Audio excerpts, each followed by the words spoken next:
అందరికీ నమస్కారం. బాగున్నారు అందరూ? ಎಲ್ಲರೂ ಚೆನ್ನಾಗಿದ್ದೀರಾ? మీరంతా బెంగళూరు అలవాటైపోయింది. Okay, good.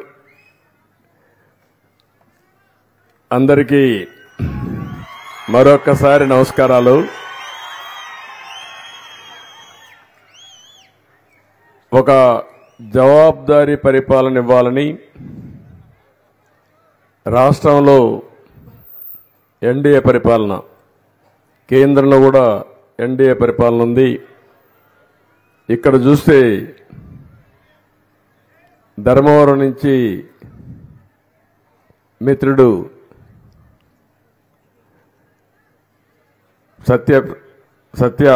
సత్యకుమార్ యాదవ్ గారు, ఆయన ఎమ్మెల్యే ఇప్పుడు మంత్రిగా ఉన్నారు. ఇంకొక పక్కన పవన్ కళ్యాణ్ గారు కూడా మినిస్టర్గా, డిప్యూటీ సీఎంగా ఉన్నారు. ఈ ప్రభుత్వం మీ అందరి కోసం చాలా స్పష్టంగా ఏది చేసినా ఒక జవాబుదారీతనంగా ఉండాలి, ఇంకొక పక్కన అందరికీ తెలిసే విధానాలు ఉండాలనే ఉద్దేశంతోనే ఏ కార్యక్రమం చేసినా దాన్ని ముందుకు తీసుకుపోతున్నాం. ఈరోజు మీరు చూస్తే నేను ఇక్కడికి వచ్చాను. చరిత్రలో మొట్టమొదటిసారిగా 97% పింఛన్లు ఇప్పటికే మీ అందరికీ అందజేసిన 197 మందికి. అంటే ఒకే రోజు ఉదయం ప్రారంభించి సాయంత్రానికి అర్హులందరికీ ఇంటి దగ్గరనే ₹1 తీసుకోకుండా, ఎవ్వరికి ఇబ్బంది లేకుండా పింఛన్లు ఇచ్చిన ఏకైక ప్రభుత్వం ఈ ప్రభుత్వాన్ని మీ అందరికీ విజ్ఞప్తి చేస్తున్నా. దీంట్లో కూడా మీరు ఒకసారి గుర్తుపెట్టుకోవాల్సింది, నేను కూడా నేరుగా వచ్చి మీకు పింఛన్ ఇస్తున్నానంటే మంత్రులు కానీ, ఎమ్మెల్యేలు కానీ, కలెక్టర్లు కానీ, అధికార యంత్రాంగం కానీ బాధ్యతగా ఉండాలి, జవాబుదారీతనం ఉండాలి, మీకు ఎక్కడికక్కడ అందుబాటులో ఉండాలి అనే ఉద్దేశంతోనే ఈ కార్యక్రమానికి నేను శ్రీకారం చుట్టాను. అదే మరి ఇంకొక పక్కన మీరు చూస్తే ఈ పింఛన్ అనేది ఎప్పుడూ లేని విధంగా ఇస్తున్నాం. మొట్టమొదటిసారిగా నందమూరి తారక రామారావు గారు మొట్టమొదటిసారి ప్రారంభించారు. 84-85లో ₹35 ప్రారంభించాం. ఇప్పుడు ₹4,000 వరకు మీకు పింఛన్ ఇచ్చే అవకాశం వచ్చింది.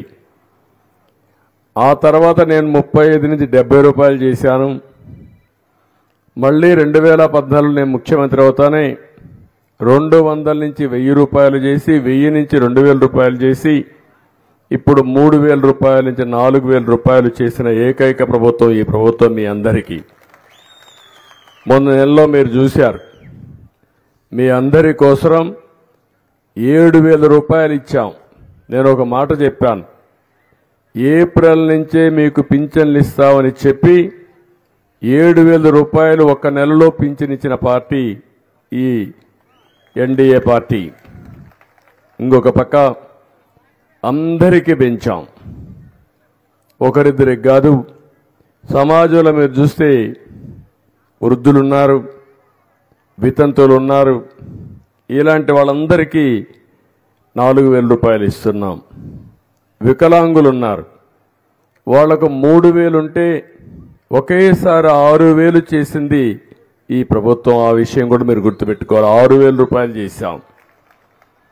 ఇంకొక పక్కన మీరు ఒకసారి చూస్తే ఎవరైతే సైనిక్ వెల్ఫేర్ పర్సన్స్ కానీ అలాంటి వాళ్ళకు కూడా ₹5,000 ఇస్తున్నాం. వీళ్ళు కాకుండా కొంతమంది ఎవరైతే ఈరోజు పెరాలసిస్ వచ్చి లేకపోతే ఇబ్బందుల్లో ఉండే వాళ్ళందరికీ ₹15,000 పింఛన్లు ఇస్తున్నాం. అంటే ఒక వ్యక్తికి మీరు ఊహించుకోవాలి, అంత మునుపంతా కూడా అలాంటి వాళ్ళు చాలామంది బయట రాలేరు, బెడ్కే పరిమితం అవుతారు, మంచానికే పరిమితం అవుతారు. వాళ్ళు చూసుకోవడానికి ఇంకొకరు కావాలి. ఓసారి విధి వక్రీకరిస్తుంది. అలాంటప్పుడు వాళ్ళు సఫర్ కావడమే కాకుండా కుటుంబ సభ్యులు కూడా సఫర్ అయ్యే పరిస్థితి వచ్చినప్పుడు ఆ కుటుంబాన్ని ఆదుకోవాలని ఒక్కొక్కరికి 15,000 రూపాయలు పింఛన్ ఇచ్చిన ప్రభుత్వం ఈ ప్రభుత్వం అని చెప్పి కూడా నేను మీకు తెలియజేస్తున్నా. ఎవరికైనా లెప్రసీ కానీ ఇవన్నీ ఉంటే వాళ్ళకు 6,000 రూపాయలు ఇస్తున్నాం. దాన్ని కూడా ఆదుకుంటున్నాం. ఇంకొక పక్కన మీరు చూస్తే చాలా మందికి కిడ్నీ సమస్య ఇలాంటి సమస్యలు వచ్చుంటే అలాంటి వారికి 10,000 రూపాయలు ఇస్తున్నాం. ఒక బాధ్యత కలిగిన ప్రభుత్వం. ఆ బాధ్యతతో ప్రతి ఒక్కరిని ఆదుకోవడం కోసం ముందుకు పోతూ ఈ కార్యక్రమానికి శ్రీకారం చుట్టాం. మీరందరూ ఒక్కసారి ఆలోచిస్తే పోయిన నెల 4,408 కోట్ల రూపాయలు ఇచ్చాం. ఈ నెల 2,737 కోట్లు ఇస్తున్నాం. మొత్తం కలిసి రాష్ట్రంలో 33,500 కోట్ల రూపాయలు సంవత్సరానికి పింఛన్లు ఇచ్చే ఏకైక ప్రభుత్వం భారతదేశంలో ఈ ప్రభుత్వం అని చెప్పి కూడా నేను మీకు తెలియజేస్తున్నా. ఈరోజు ఇక్కడ ఈ గ్రామంలో కూడా మనం ఒకసారి చూస్తే మీ గుండుమల గ్రామంలో 398 మందికి ఇస్తున్నాం. 16,82,000 రూపాయలు ఒక పింఛనికే ఇస్తున్నామంటే అది పేదవాళ్లపైన ఈ ప్రభుత్వానికి ఉండే ప్రేమ, ఒక కమిట్మెంట్తో ఇస్తున్నాం తప్ప ఇంకోటి కాదు.